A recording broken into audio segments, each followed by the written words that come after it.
क्रियाजोग से लाभ। जगदर्शन शास्त्रों के साधन पाद का पहला सूत्र है तप स्वाध्याय ईश्वर प्रणिधानानि क्रियाजोग। इसका अर्थ यह है कि तप, स्वाध्याय और ईश्वर प्रणिधान, इन तीनों को क्रियाजोग कहते हैं। हमारे मुनि समाज के सदस्यों तथा दूसरे लोग भी ईश्वर प्रणिधान या ईश्वर का नाम आने से आत्मा से अलग किसी वस्तु की भावना करने लगते हैं। यहाँ ईश्वर से मतलब किसी सांप्रदायिक या मजहबी ईश्वर से कदापि नहीं है। ईश्वर को मानने वाले सभी मजहब वाले कहा करते हैं कि ईश्वर को जानो, तुम्हें सुख होगा।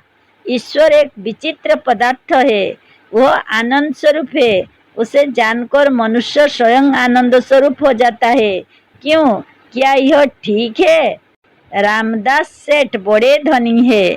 यदि हमें इन्हें देख ले, जान ले या इनका पता पा ले तो हम भी धनी हो जाएंगे। कहावत प्रसिद्ध है कि रामदास सेठ धनी होंगे तो अपने लिए, धनी होंगे तो अपने घर के, हमें क्या। बल्कि इन अज्ञानी धनियों के संसर्ग में जाने पर मनुष्य प्राय और लूट जाता है।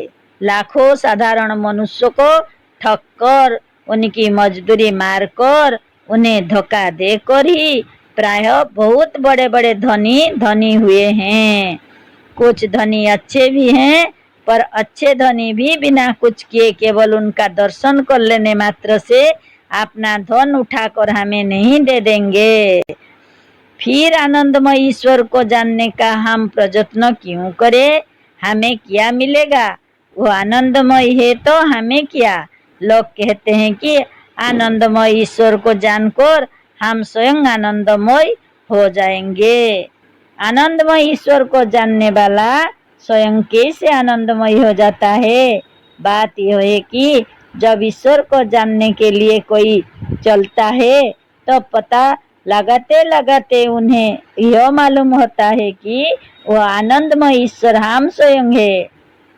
आनंदमय ईश्वर का पता लगाने वाला स्वयं आनंदमय ईश्वर हो जाता है। आनंदमय ब्रह्म को जानने वाला स्वयं आनंदमय ब्रह्म हो जाता है। वेदों का भी यही मत है कि ब्रह्मवित् ब्रह्मैव भवति।